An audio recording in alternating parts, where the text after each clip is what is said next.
Nigeria anymore as far as I'm concerned, and really ought to consider going back to Chad, Niger Republic, wherever they come from, and resettle there. Hello guys, good morning, good afternoon, good evening, and welcome to this YouTube channel. If today is your first time with this channel, you're welcome. My people, breaking news this time. Femi Fani Kayo, they don't speak out. Now I say, I told you last time we say yes. I post Dino Milai. I say me all the leaders begin come and they speak. Right now, Femi Fani Kayo, they don't let us know. Say Nigeria go definitely share it to two guys. I will leave this video, make una watch, make una see when it talk and say most of those rulers where they rule us. Many of them not be Nigeria. Many of them come from Chad, Niger. Guys, I don't want to waste no time. Make una watch this video. Make una hear from the Aussie smart. Femi Fani Kayo, they let us know, see, this country, like the way they go, industry say yes, separation must be front. That is a 2023 go bloody, he go dog get. Guys, make I drop this video for now, make una watch. Take your time, no skip ham. Share this video to anybody who be saying yes, you never see this video. Share them out. Make the yes. Femi Fani Kayo, they don't speak out. Don't let us know, say yes, Nigeria must divide. Oduduwa must come. Biafra must come. The middle belt, all of them. That's everybody must share Gary. He can't let us know, say, if the country even share safe, at least we go see 5 countries they come over inside Nigeria. To start with, the Northerners go their hole. Like, guys, man, no waste no time. Make una watch this video. I beg you to do your first time with this channel. Make you not fail to hit on the red subscribe button for more videos to come your way. Kudos to Femi Fani Kayo. Stay blessed, guys. Somebody asked me what I felt about what was going on in this country and how things would unfold, and whether I'm worried or not. The answer to the question is yes, I am worried. And let me tell you what I believe is happening. There are 4 major forces in this country today. I'll call them 4 horns. 2 are in the southwest. 1 is in the east. And the 4th one is Buhari, and he represents the north. Now in the southwest, you have 2 horns, very powerful, aggressive, focused, and very, very committed horns, in the persons of Gani Adams, who is the Ààrẹ Ọ̀nà Kakanfò, and the other is Sunday Igboho, who, by any standard, is the hero of millions. Exceptionally tough young man. Now, these 2 forces, they represent the heart, soul, and mind and spirit of the Yoruba people. They cannot be stopped. They're not politicians. They cannot be intimidated. They cannot be threatened.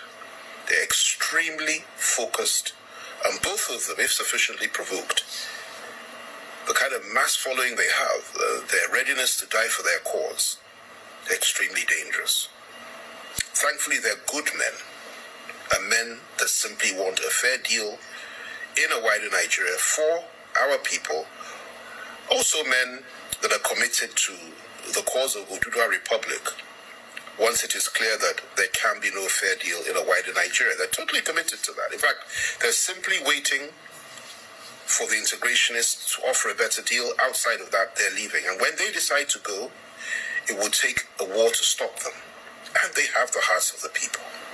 In the east, you have Nnamdi Kanu. I know him, exceptionally tough, very courageous, and he has a massive following.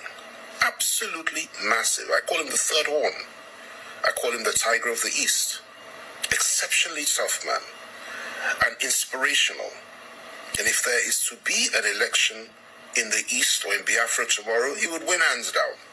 He has the hearts, minds, and souls of the people, and he's fighting for his people. Then you go up north, and you go, before I get to the president, you go to the middle belt.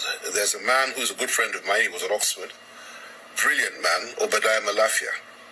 Obadiah is not a freedom fighter as such. He's not a man that is committed to any form of violence. But he's a man of ideas, and his ideas are explosive, extremely inspirational. He's very focused. He's a brilliant intellectual, and his ideas and his intellectual contributions are more powerful than bombs, because he has ignited the sense of awareness of the people of the Middle Belt, the Christian minorities, particularly the northern minorities, particularly the Christians. And he is voicing their opinions and holding their corner and fighting their corner more than anybody else in the history of the Middle Belt, as far as I'm concerned. He's extremely, extremely focused. And he represents, in my view, the fourth horn.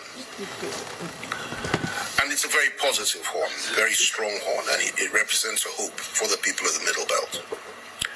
Then, of course, you have President Buhari himself, who I believe is the fifth horn. So rather than four, there are five horns.